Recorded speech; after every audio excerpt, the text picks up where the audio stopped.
Ең беккем сапалы 2 этажға арнап өзім жасайман деп жақсы ниетті тікленіп атырған 6 сөтікше майданға ие болған үйімізді сатуға қойып атырмыз достар. Мінекей сапасына, беккемлігіне гәп сөз болуы мүмкін емес. Хожелі Тазабас Прогресс метанның қасында жайласқан болады.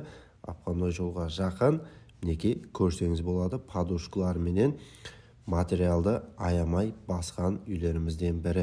Екінші этажын тіклеуге тайын тұрыпты. Көріп тұрғаныңыздай плита менен бастырылған, тас кірпіштен өрілген. Бұл бірінші бөлмесі, ішкі тәреплері топырақ менен толтырылған. Газ тартылып тұрыпты, су тартылып тұрыпты, тоқлары кеп тұрыпты. Мінекей көрсеңіз болады, бұл тәрепемізде кейінгі бөлмесі жайласқан. Көріп тұрғаныңыздай өзім жасайман деп жақсы ниетте салынып отырған үйлерімізден бірі.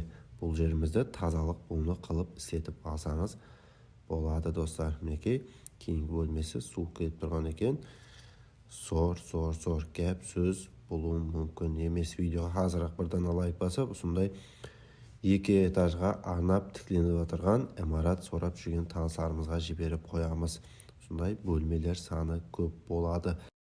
Және бір малыматлардан бірі үйімізді машинаға алмастыру ұсыныстарда бар.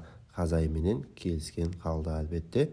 Мінекей 4 тамалама заборланған, көріп тұрғаныңыздай. Және бетонның ішіне арматурлар аямай салынған. Құлдесі беккем қылынып тікленіп отырған имараттардан бірі. Бақасы 350 миллион сом айтылып жатыр. Келсеміз саудаласамыз деген бақа, қатып қалған бақа емес. Экранымызда осы нөмірлерге байланысу арқылы имаратымызды сатып алудың имканиятын қолға кіртсеңіз болады. Мінекей метан көрініп тұрыпты. Ақпараттық жол Қоңыратқа кететін Прогресс деп айтылады. Бұл жерлер Тазабас. Мінекей сондай жақсы локациялардан бірі. Хожел тәріптен келсеңіз, Қоңыратқа кететін жол шеп қолымызда метан көрініп тұрыпты. Міне осы жолменен үйімізге барсаңыз болады. Бұл видеоны тезірек осындай беккем сапалы қылып 2 этажға арнап тікленіп атырған имарат сорап жүрген таныстарымызға жіберіп қоямыз. Каналдан ұзақласпаң, бізді күзетуде давам етің.